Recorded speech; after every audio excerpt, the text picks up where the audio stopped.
Of the 24th General Assembly, your Secretary General, and indeed the entire Assembly, Mama Esther, mke wake marehemu, na watoto wako, wale viongozi ambao wamefika, watu wetu kutoka Nakuru, kutoka Kajiado, na watu wetu hapa nyumbani. Muriagado ito. Kaide mwega. Hidisho, Gedia share the mother Yagosho. Our moderator, we heard you well, that we stick to what has brought us here. Mimi ni mtu ya PCA, I'll stick to what brought us here. But it's quite heavy what brought us here. And paketi hapo tu, hatutatoka nje hapo. So hata hiyo ikikera wengine ni sawa. Sababu lazima tuketi wapi? Hapo. Because we have come here kwa sababu ya mchungaji amelala. Reverend Julius Gary Dumia did not die from disease. He did not die through a road accident. Some people sat, planned to kill him. Went to his house at 1 a.m., tortured him for 3 hours, and left at 4 a.m. That is a heavy matter. And we must speak to it. We must speak to it. Reverend Dumia is not just any other Kenyan. He is an ordained man of God. Wa kanisa yetu ya PCA. Mchungaji ambaye amemwagiliwa mafuta. So mimi niseme Mama Esther, I told you yesterday to your children, my very sincere condolences. I've come here to cry with you and to condole with you. And coming with a handkerchief to wipe your tears. It is not easy, and we feel you. And I'm very saddened that this young girl here, Shanice, at 7 years, will never have the benefit of the love of her father. Not because her father was sick or died in an accident, but some people sat, planned, took away his life, leaving his wife as a young widow and leaving 3 children without a father. We are very pained. Sisi watu ya PCA tunasema kanisa yetu inakosoa heshima. Hiyo lazima tuseme. We are members of this church. This is a great church that has had immense contribution to development of this country. From Chogoria, where we have a huge hospital, to Tomotomo, to Vogoto, our schools. This is a very honorable church with over 3 million followers. So mchungaji wetu akiuawa kinyama na serikali haiongei to give a statement and tell us what happened. I said yesterday, and I read, na wale watu mnafanya na Ruto nikuulize swali. Pale Kapsabet, vijana wa Wakalenjin walipigwa na polisi. Video ikatoka. Murkomen akapiga kelele the whole country. IG akapiga kelele na hatua ikachukuliwa. Na hakuna mtu aliua hiyo vijana. Bona damu ya mchungaji imemwagika. Murkomen hawesema chochote. Sasa ni siku 6 amenyamaza. IG amenyamaza. Why? Is the life of our reverend a lesser life? This is a great church. This is not just another ordinary Kenyan. It's a man of God. Why is government quiet? Tumepata habari na Mheshimiwa Kimani Ngujiri umesema CCTV footage inaonesha wauaji wakiingia saa 7 wakitoka saa 10. DCI Nakuru are holding that video. Release it. Familia na kanisa na Wakenya waone, alafu endelee na uchunguzi. Wale wamekamatwa ni msichana mmoja na kijana mmoja, wamepatikana na simu ya mchungaji. Wenye kumuua wamemuua, wametupa simu. Wale wamechukua, hao ndio wamekamatwa. Wale walimuua wako wapi? Na kwa sababu video iko, Irene, tell William Ruto aambie DCI aweke hiyo video tuone jioni, so that tukue satisfied. Si iko namna hiyo? Hapa mtaki niseme? I must. Mimi ni mtetezi ya Wakenya. Na kama mimi natetea Wakenya, nitashindwa kutetea kanisa langu la PCA? These reverends, I have seen them here, our parish ministers, moderator. They are men and women in fear. Most of these parish ministers here are my friends. My personal friends I've known for many years, and their families. More than 100 of our parish ministers have called me.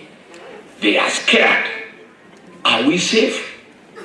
Our family is safe? That is the issue. What we want, Irene, tumefurahi umeleta milioni 2 kwa familia. Another day, pesa ya matanga hapana tangaza tupelekee familia nyumbani.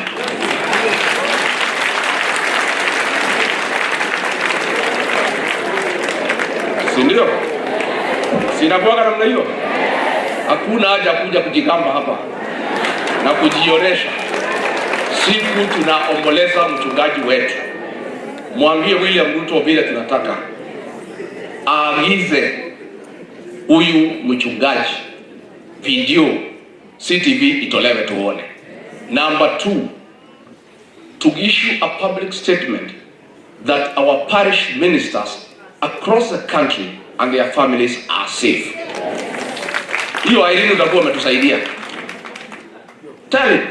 Na umwambie yeye, siku alikuwa anatafuta kura, alikuwa na jaa hapa kwa kanisa ya PCA.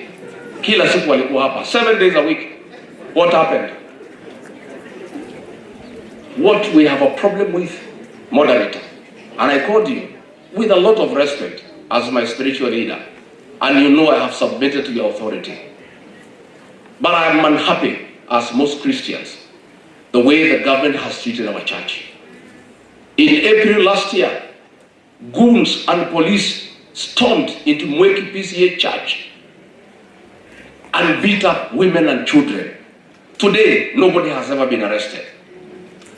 In December, goons and police stormed Kariobangi PCA church, beat women and children. Today, nobody has ever been arrested.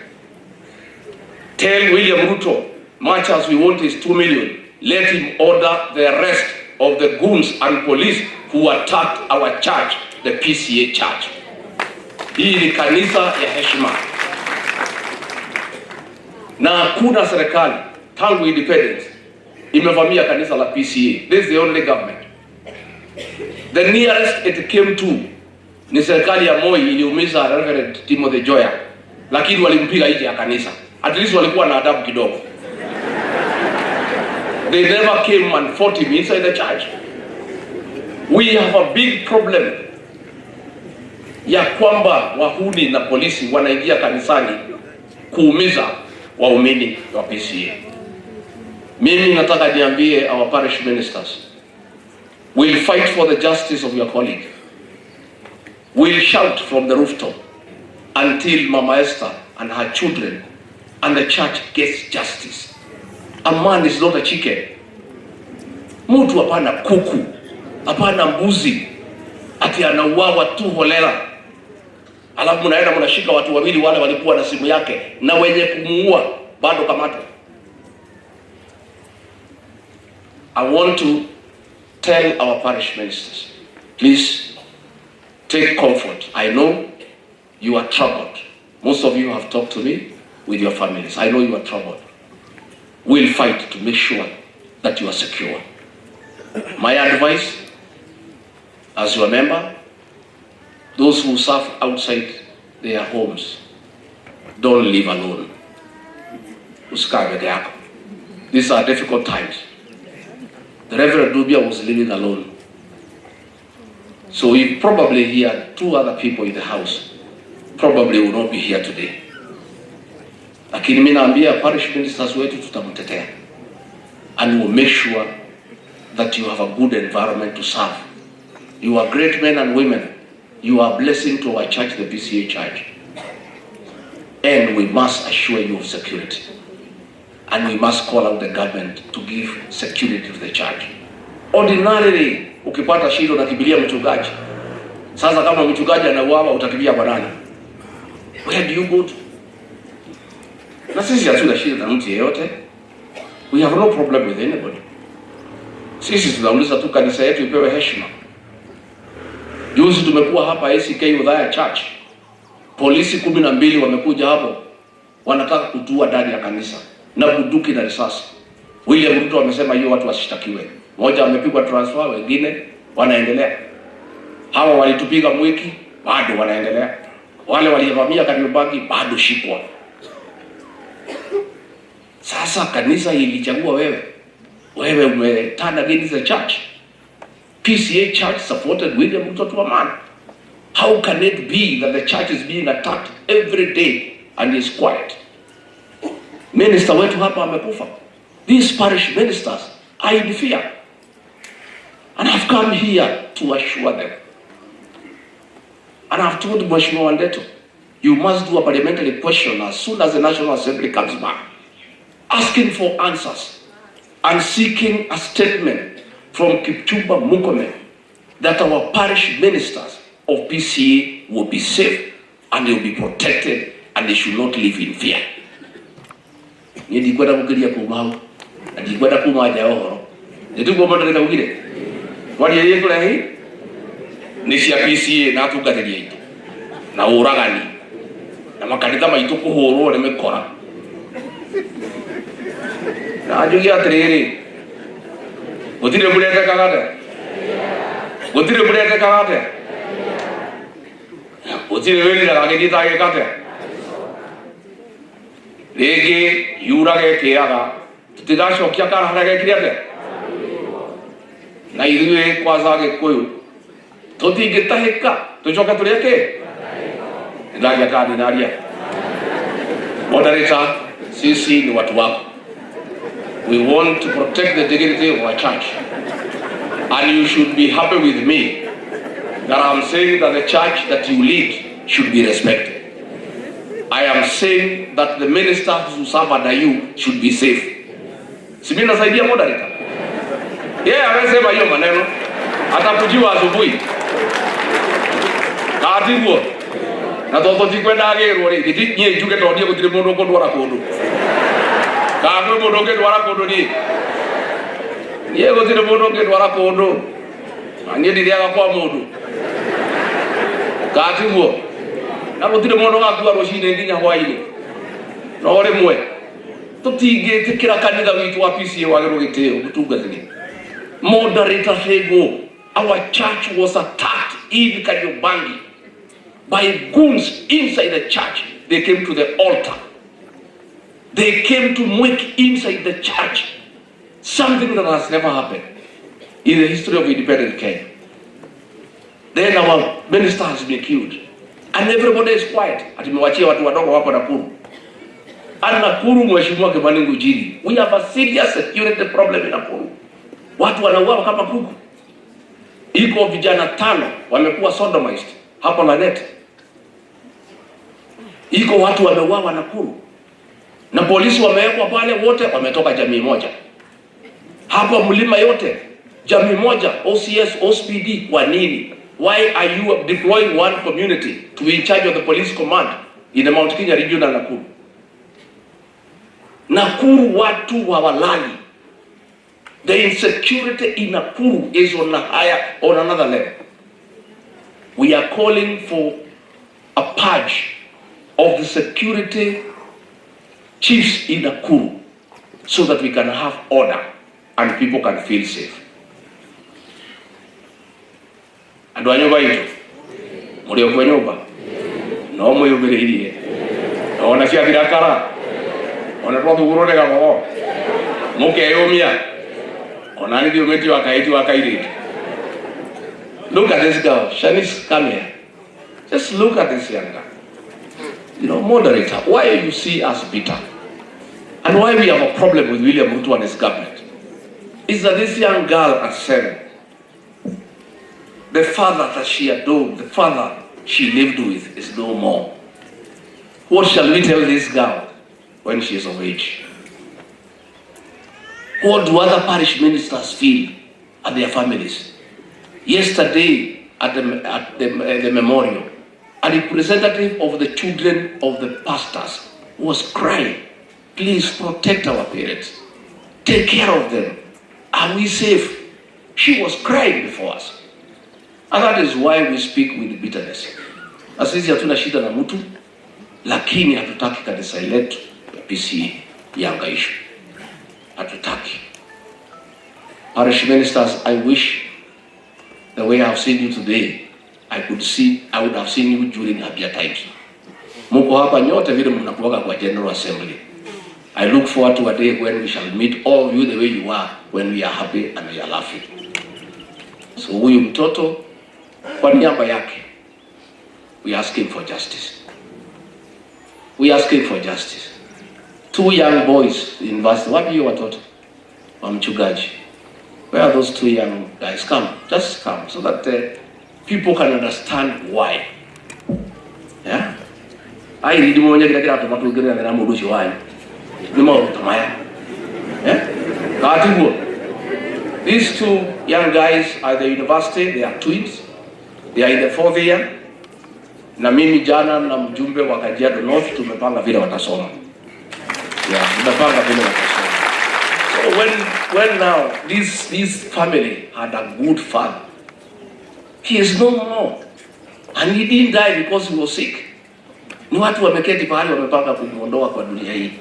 Wamewacha hao watoto wakihangaika. We must get justice for this family.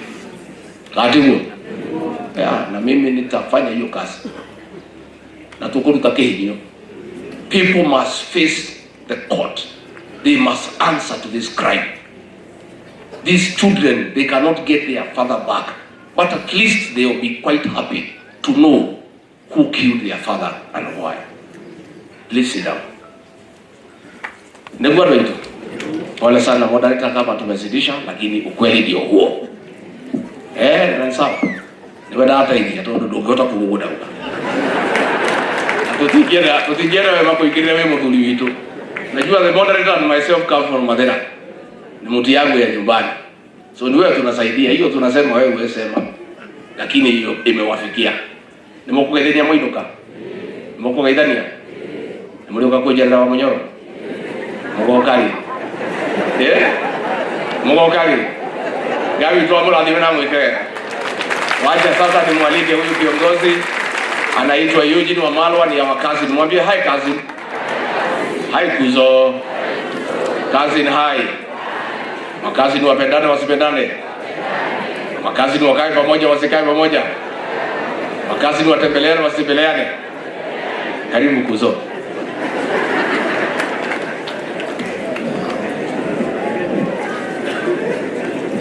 The moderator and the entire House of Clergy, Mama Esther, and the Ndumia family, His Excellency the Second Deputy President, and all the leaders here, fellow mourners, Gaini Mwega, in the show there. First of all, let me bring my condolences and the condolences of my family to Mama Esther and the Ndumia family, the entire family, Poleni Sana. I also want to bring my condolences to the PCEA Church, and particularly those from Nakuru that Reverend Julius Ndumia served. Those from Kajiado, where he resided, and those from Nyeri here, his home, where he be laid to rest. We are here to say, Pole. And we're not just here to mourn. The whole country is mourning with you. I bring also the condolences of His Excellency Kalonzo Musyoka, the 10th Vice President. He would have liked to be here, In fact, he spoke to our brother Rigiji yesterday, but he was traveling and leaving the country today. But he sent me to bring his condolences. Yesterday, he was in Nairobi, and he spoke about this. And indeed, the people of Nairobi were mourning with you yesterday.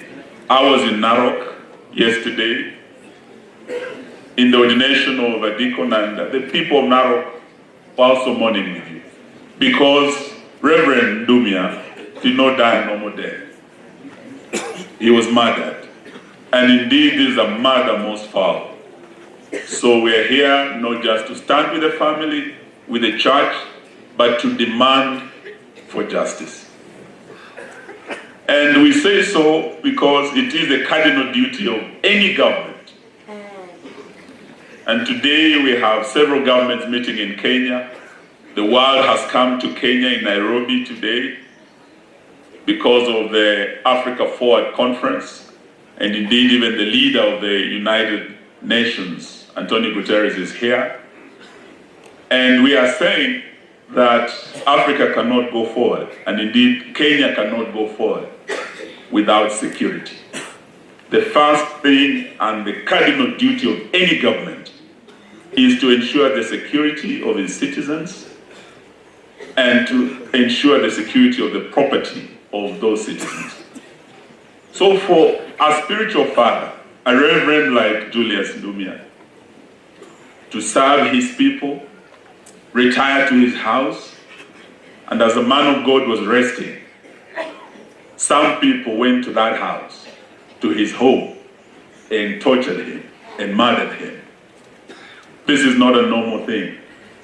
And that is why we're here to demand that justice be done.